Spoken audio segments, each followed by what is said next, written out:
philologue, philologie. Pas dit philosophe, pas dit philosophie. N'après, yo presque son même genre, mais c'est deux mots complètement différents, yo pas gain aucun rapport.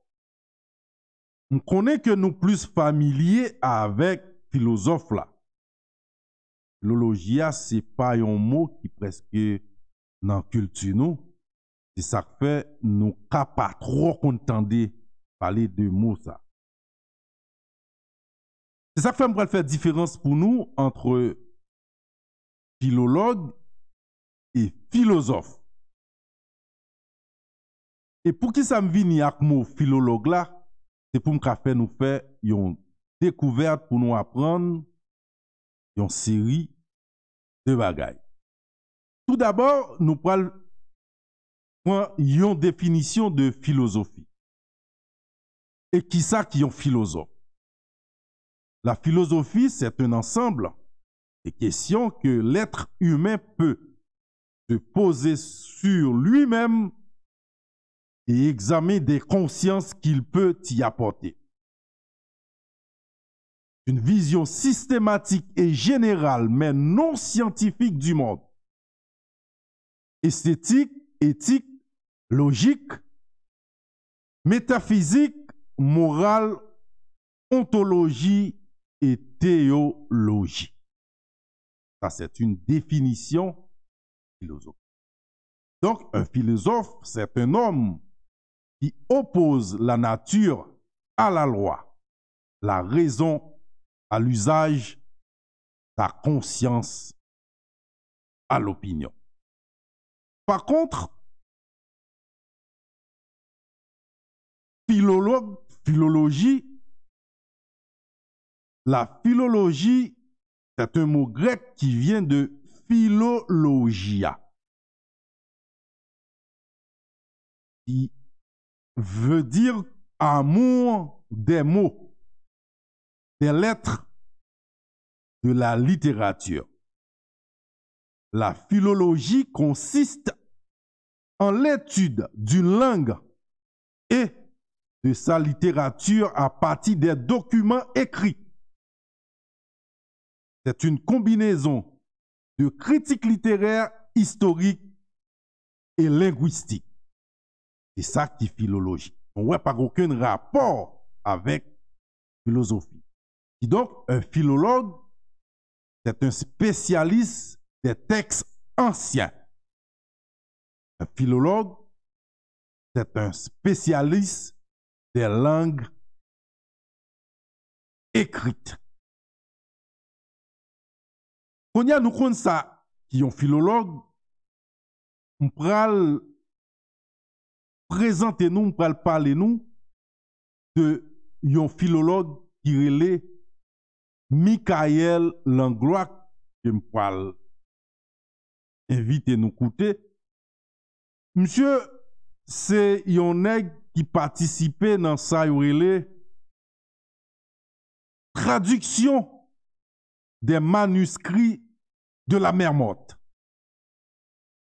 Pour les gens qui ne connaissent pas, c'est un ensemble de livres dans la Bible que yo découvert texte ça yo dans une grotte et puis yo fait une équipe pour traduire yo joindre d'ailleurs une équipe livre qui dans la Bible et gen yon bon nan yo tout yo pas mette dans la Bible.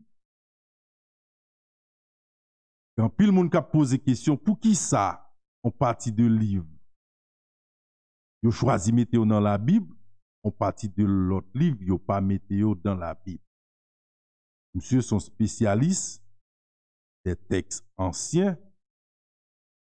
Et monsieur posait une question. Monsieur dit, pour qui ça, toute religion monothéiste pas gen même Bible?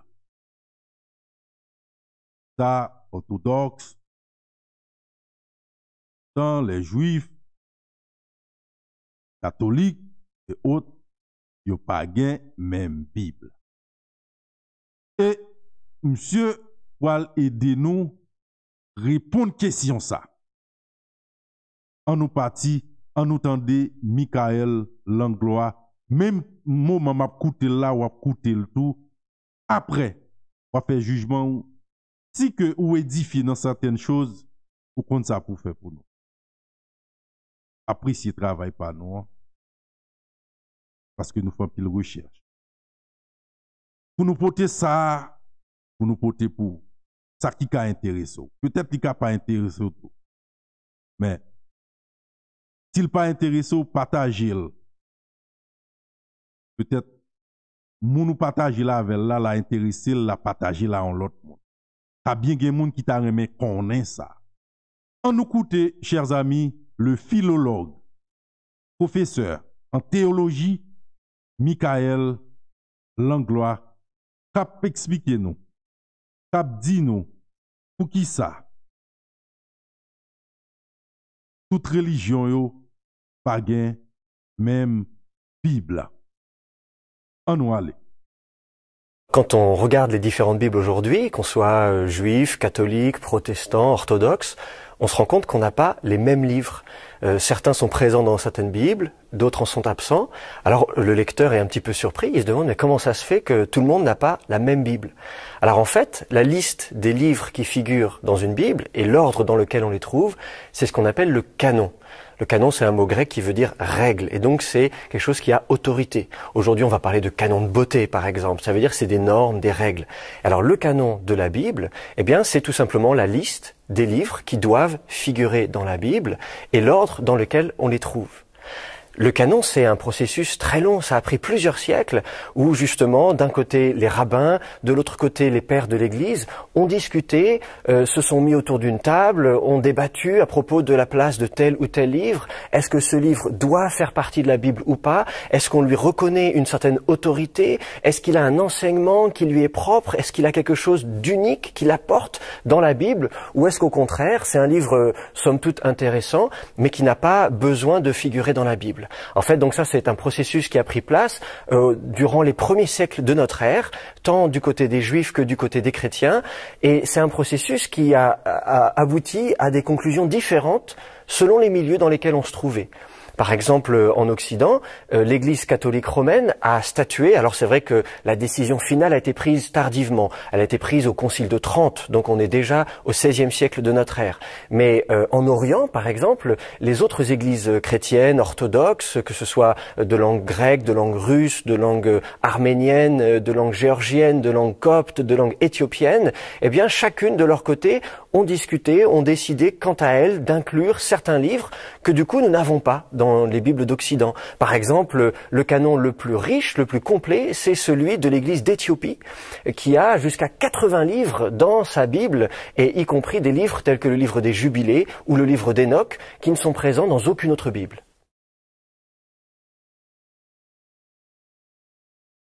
La rédaction de la Bible, c'est un très long processus et ça prend des siècles et des siècles. Et Qumran est à une période charnière de la formation de la Bible. Avant Qumran, d'abord, on n'a pas de manuscrit biblique. On n'en a pas retrouvé nulle part, sur aucun site archéologique. Ça ne veut pas dire qu'on n'en trouvera jamais. Espérons qu'un jour, on trouvera des manuscrits plus anciens. Mais c'est vrai qu'à l'heure actuelle, les manuscrits bibliques les plus anciens, on les a trouvés à Qumran. Alors si on s'intéresse à ce qui se passe avant Qumran, que sait-on de la Bible avant Qumran? Forcément, on est dans le domaine de la conjecture.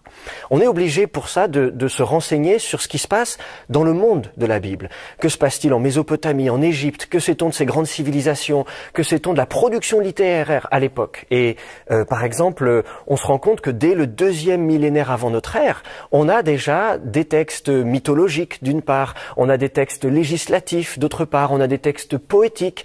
Donc la plupart des genres littéraires qu'on retrouve dans la Bible, que ce soit des récits de patriarches, des récits d'exploits, le récit de la création du monde, du déluge, que ce soit des lois telles que celles que Moïse donne au peuple, que ce soit des psaumes tels qu'on peut les trouver dans la Bible, on a des parallèles dans la littérature du Proche-Orient. Donc ça nous montre bien qu'à l'époque, on sait écrire, on sait rédiger, on sait composer des œuvres littéraires sophistiquées. Maintenant, évidemment, d'un point de vue linguistique, on se rend compte que c'est surtout au 1er millénaire avant notre ère que la Bible commence à être rédigée, vraisemblablement. Et c'est là qu'on a vraiment la composition de livres entiers de la Bible. Et pourquoi pas même, on commence à rassembler certains livres de la Bible ensemble, de faire ce qu'on appelle des corpus, pour petit à petit composer cette Bible. C'est une phase de rédaction qui se prolonge, qui se poursuit et qui s'achève après l'exil à Babylone. Au milieu du premier millénaire avant notre ère, les Babyloniens arrivent, détruisent Jérusalem, brûlent le temple, déportent la population. C'est un choc, c'est brutal, hein. Donc ça marque une rupture nette dans l'histoire du peuple d'Israël. Et après cet événement majeur, il y a ce besoin de finaliser la rédaction, de compléter la rédaction. On reprend certaines parties de la Bible, on les réécrit et on finalise la rédaction de la Bible. Et ça se passe dans les siècles, j'allais dire les derniers siècles avant notre ère.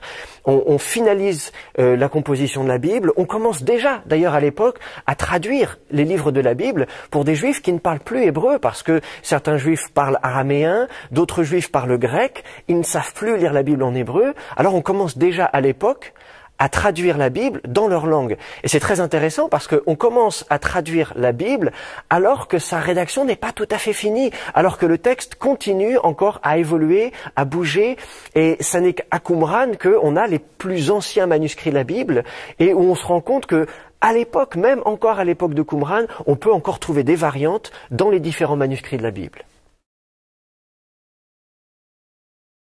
Parmi les manuscrits de la Mer Morte, on découvre des textes écrits dans différents alphabets et même dans différentes langues. Ça peut paraître surprenant. Il y a 3 langues qui sont attestées à Qumran. La langue la plus importante, c'est l'hébreu, bien sûr, parce que c'est la langue liturgique, c'est la langue sacrée, c'est la langue sainte, c'est la langue de la Bible, et donc c'est la langue la plus largement représentée à Qumran. Ensuite, on a découvert des manuscrits en araméen. L'araméen, c'est la langue qui est la plus parlée à l'époque. Il faut dire que après l'exil à Babylone, l'hébreu devient une langue réduite à un petit groupe. C'est une langue régionale. On pourrait dire, c'est un peu comme en France, il y a des dialectes. On parle certaines langues dans certaines régions de France, mais ça n'est pas la langue majoritaire. Eh bien, de la même manière, l'araméen s'impose dans tout le Proche-Orient comme étant la langue officielle, la langue que tout le monde parle, un petit peu comme l'anglais aujourd'hui, la langue internationale. Et même en Judée, finalement, on se met à parler araméen. Donc tout naturellement, on va retrouver un certain nombre de textes en araméen. Et puis, chose un peu plus surprenante, on découvre également des manuscrits en grec. Alors le grec, c'est la langue de l'Occident. Depuis Alexandre le Grand, qui a conquis toute la région, il a imposé la langue grecque comme étant la langue officielle de l'Empire grec et de ses successeurs. Donc finalement, si on veut pouvoir dialoguer avec ses voisins occidentaux, si on veut pouvoir faire du commerce, eh bien il faut bien parler grec. Et donc de fait, les Judéens savaient également parler le grec. Et c'est pour ça qu'on trouve quelques manuscrits grecs à Qumran, en petite quantité, mais quand même quelques-uns. Alors c'est intéressant d'observer ces différentes langues et de remarquer également que plusieurs écritures sont utilisées. L'écriture la plus fréquente, c'est ce qu'on appelle l'écriture judéenne. Elle est empruntée à l'écriture araméenne, justement, qui est l'écriture officielle, la plus répandue. Et donc, de fait, c'est l'écriture qu'on trouve. C'est celle qui va évoluer au fur et à mesure des siècles et qu'on va appeler l'alphabet carré. C'est celui qui est encore utilisé dans les Bibles. Quand on lit une Bible aujourd'hui ou un Talmud, eh bien, l'écriture qui est utilisée, c'est cet alphabet carré. Mais on trouve également un autre alphabet qui est plus ancien. Alors du coup, on l'appelle paléo-hébraïque. Paléo, ça veut dire ancien. C'est l'alphabet qui était utilisé en Israël avant l'exil à Babylone. Donc il est très très ancien. Et en réalité, on se rend compte qu'il n'est pas vraiment utilisé en dehors, dans les inscriptions qu'on a pu trouver à droite et à gauche sur les sites archéologiques. Ça n'est pas l'écriture qu'on utilise tous les jours. Si j'écris une lettre à quelqu'un, si je veux me faire une liste de courses, je ne vais pas utiliser cette écriture-là. Donc on pense que si cette écriture a été utilisée à Qumran, c'était plus pour des raisons idéologiques. C'est parce qu'on avait en tête justement le grand royaume d'Israël, de Juda, et on voulait, par idéologie, rendre vivante encore cette écriture. Et c'est pour ça d'ailleurs que même dans certains manuscrits qui sont écrits avec l'écriture judéenne, l'écriture carrée, eh bien, même dans ces manuscrits-là, certains mots, comme par exemple le nom divin, le fameux tétragramme, eh bien, justement pour écrire ce mot-là, et ce mot-là seul, alors on allait changer d'écriture, et on allait utiliser cette ancienne écriture par signe de respect, pour se donner ce côté sacré. Et même dans certains manuscrits en grec, qui sont écrits, eux, en grec, eh bien, là où le nom de Dieu apparaît, eh bien, d'un seul coup, on ne va pas l'écrire en grec, on va l'écrire en hébreu et avec cette ancienne écriture paléo-hébraïque. Donc ça, c'est pour montrer différentes écritures qui sont employées. On a même quelques manuscrits qui ont une écriture qu'on appelle cryptique, qui vont mélanger différents systèmes d'écriture et qui sont là en fait pour empêcher le lecteur de comprendre. C'est une sorte de langage crypté que seuls les initiés peuvent comprendre. On a comme ça quelques manuscrits. On a mis du temps à les déchiffrer d'ailleurs parce que c'est des manuscrits qui n'écrivent pas dans le même sens, qui mélangent différents systèmes d'écriture. C'est très très compliqué. Heureusement, après quelques années de déchiffrement, on a réussi à décoder.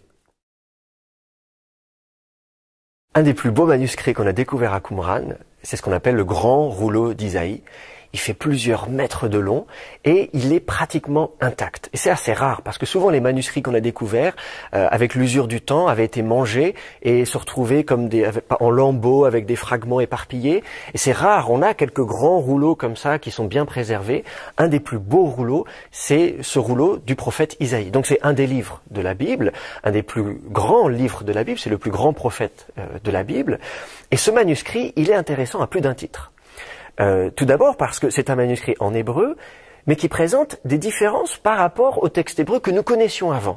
On a le texte hébreu traditionnel, on appelle ça le texte massorétique, et là on a c'est le texte de base, quand on lit le livre d'Isaïe en hébreu, c'est ce texte-là que l'on lit. Et puis, en lisant le grand rouleau d'Isaïe, on se rend compte qu'il y a des variantes. Et ces variantes, c'est pas des variantes majeures avec des chapitres entiers qui ont été déplacés ou supprimés ou ajoutés. C'est des petites variantes, mais qu'on trouve très régulièrement. C'est des variantes que l'on trouve notamment au niveau de la vocalisation. Alors, je m'explique. Le texte hébreu, en principe, ne comporte que les consonnes. Et ce qui fait que, parfois, on peut hésiter entre deux mots qui ont les mêmes consonnes, mais pas les mêmes voyelles. Alors justement, le texte hébreu traditionnel, le texte massorétique, il rajoute les voyelles pour dire, attention, ces consonnes-là, voilà les voyelles qu'il faut rajouter. C'est donc, il faut lire un verbe ou il faut lire un nom. La phrase commence à cet endroit, elle s'arrête à cet endroit, tel mot est le sujet de tel verbe, etc., etc. Dans les manuscrits qui n'ont que les consonnes, eh bien finalement, on ne sait pas toujours où la phrase commence, où la phrase s'arrête, on ne sait pas forcément quel mot est sujet de quel verbe, on ne sait même pas si ce mot c'est un verbe ou un sujet, ou un adjectif, etc., etc. Donc, ça ouvre un certain nombre de possibilités. Or, le scribe, ou les scribes qui ont copié le rouleau d'Isaïe, le grand rouleau d'Isaïe, ont eu l'idée d'inventer un système pour noter des voyelles. Pas toujours, mais un certain nombre de voyelles. Et ils ont un système assez sophistiqué où ils vont parfois combiner deux lettres qui vont permuter, qui vont mettre dans un sens ou dans un autre pour indiquer qu'on a telle voyelle, si c'est un i, un e, si c'est une voyelle courte, une voyelle longue, etc., etc. Et c'est un des rouleaux parmi les manuscrits de la Mer Morte, c'est un des rouleaux qui a le système le plus sophistiqué pour indiquer les voyelles qu'il faut utiliser. Et là, on se rend compte que dans un certain nombre de cas, ce ne sont pas les mêmes voyelles que ceux que les massorètes, plus tard, nous disent qu'il faut lire. Et de fait, dans le grand rouleau d'Isaïe, on se rend compte que parfois la phrase ne commence pas au même endroit, elle ne finit pas au même endroit, que parfois ce que l'on pensait être un verbe est en fait un nom.